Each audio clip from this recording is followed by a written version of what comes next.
Hey, what's up, everybody? Welcome back to another Reverse 1999 reaction. Today we have Polar Night. It was either going to be this or Fortune Walk, and I just decided to go with the first one that was listed, so here we are. And without much else to say here, let's go!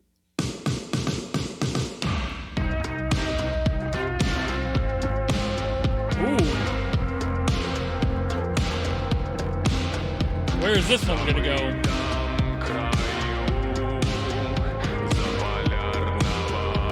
Oh, that's what's going on.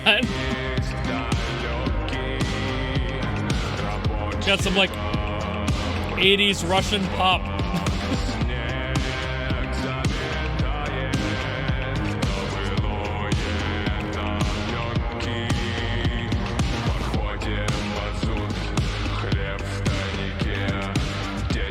Love the vocal processing on this, actually.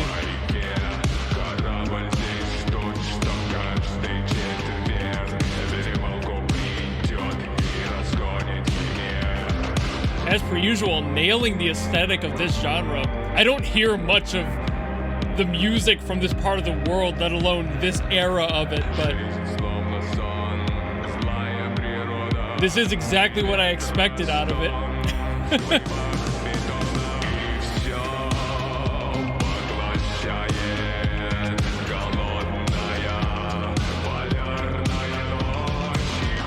Ooh.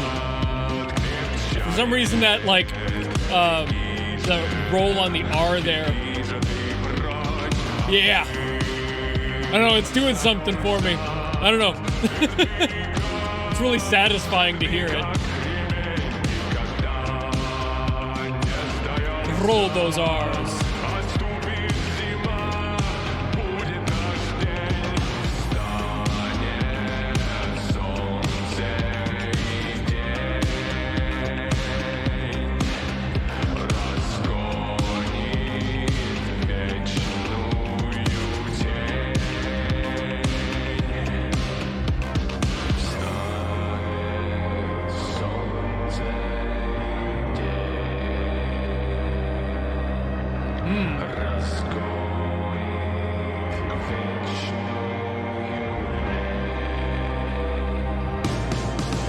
I really like that good juxtaposed vocal part there.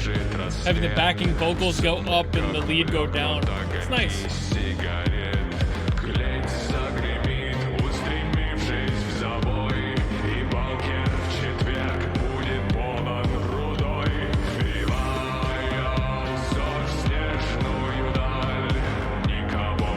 Just catch me kind of vibing to this, actually.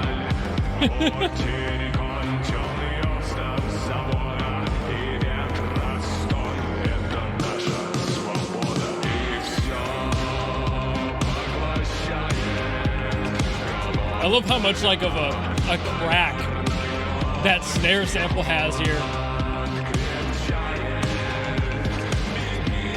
Almost sounds like a gunshot, you know?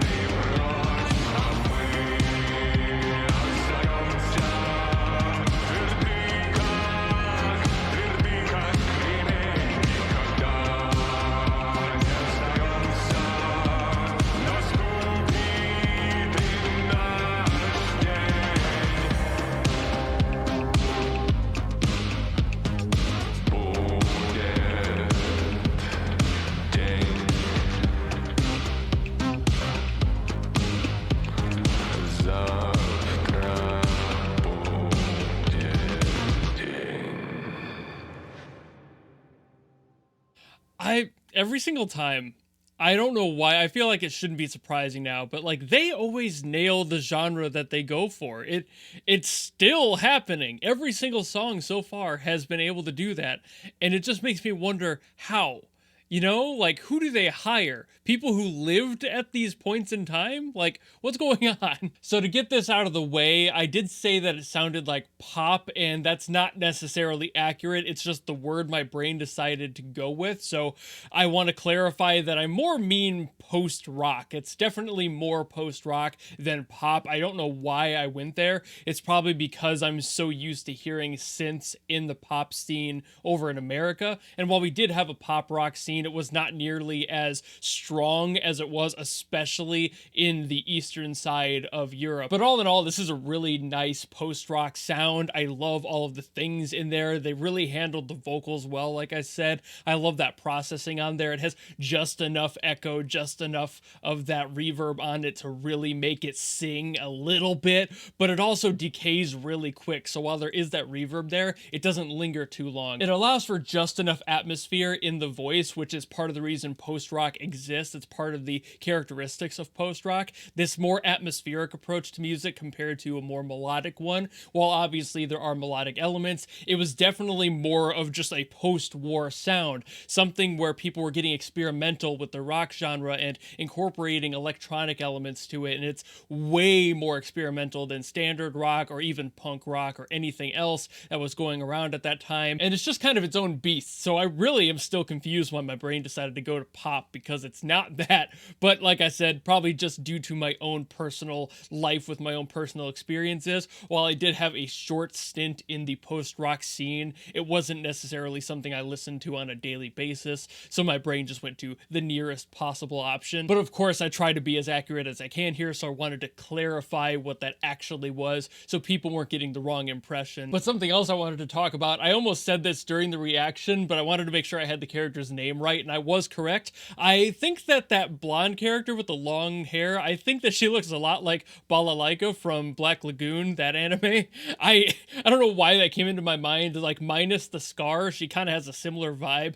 Somebody's gonna have to tell me if she's like that in the game or if she has a similar personality. In a way, kind of like the head of a mercenary guild or something. Again, not sure how accurate that is, but at the same time, it's kind of funny that there are two characters that I feel like have the same vibe, and it's just kind of weird that it happened twice, you know? And the vocals in this song, I can't really talk so much. I assume that this is somebody who's singing proper Russian. I don't know how to speak it, so I can't tell you how accurate that is. I'm sure it's somebody who does know the language, but weirdly enough, they kind of reminded me of the vocalist from Rammstein. So like, I don't think it's them. That would be wild. What a wild collaboration. But also, one is German, one is Russian, so I doubt that that's the case. But still, it's like vocally, they're very similar. So if you've liked this and you've never heard Rammstein's music, while they're definitely metal compared to this being post-rock, if you like the vocalist in this and you haven't heard Rammstein, go listen to them. You might like it just based off that. I also wanted to mention the atmosphere in this. I know I mentioned the atmosphere earlier, but just to get a little bit more into that, this genre is definitely centric around creating that atmospheric tension in the music. It's supposed to feel kind of weirdly helpless, you know? It's supposed to feel like the last thing you're going to hear signaling through the airwaves after a major war or something. It's kind of going for that aesthetic overall, which works really well for at least the visuals that we got in here, obviously being war related. And it's just really cool to hear how people will like weave that into the overall aesthetic of the music and having that atmosphere just floating around. It feels like it never quite settles down. It feels like there's wind constantly just bashing against your face. There's just something about it, and I think this song does a really good job at like nailing especially that like windy tundra feel that a lot of post-rock ends up kind of reaching for, but never quite nailing.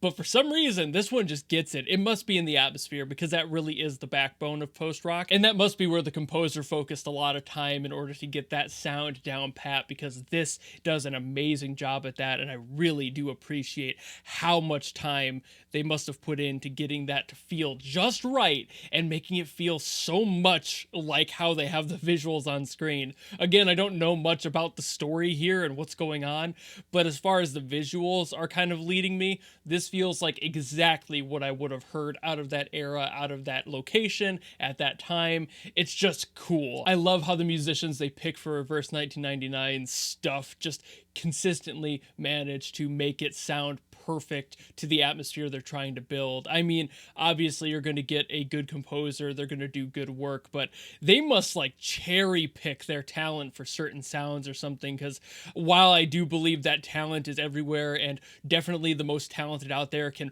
really make anything work. I feel like there must be some sort of a like pool that they pick from to get certain sounds from certain parts of the world. Like, oh, we need this tone from this part of the world this time. Let's get this person who does a very good job at already doing that. That's like their main focus. And I wonder if that's the case for songs like this and every other thing in Reverse 1999, because they consistently nail that. And it's just baffling to me. This can't be the same like four people reaching all these different parts of the world, all these different time periods, and just nailing it. They have to have at least a sizable enough pool to have people who just get it. But maybe that's just me being slightly ignorant. Maybe there are people who are insanely talented at just being able to emulate a sound like that, and that's who they're using. But I won't know if people don't tell me that sort of thing. So if you're the composer for this song and you're watching this video, damn. But I could say that about any Reverse 1999 song so far. I have yet to be disappointed. This has just been so cool to hear all of these different takes and approaches and somehow just getting them nail on the head every single time. But I think that's about all I got to say on this one. I was maybe a little bit disjointed in my thoughts on this one. The ADHD is screaming very hard today, so keeping myself in focus is very difficult right now. But I hope you enjoyed the video nonetheless. If you have any other songs from Reverse 1999 you want me to get to, by all means drop them in the comments below and I will do my best to get to them next time. And of course, if you just like this video and you want to follow me and support me for more in the future, you know how to do all that, and I will see you all in the next video. Goodbye!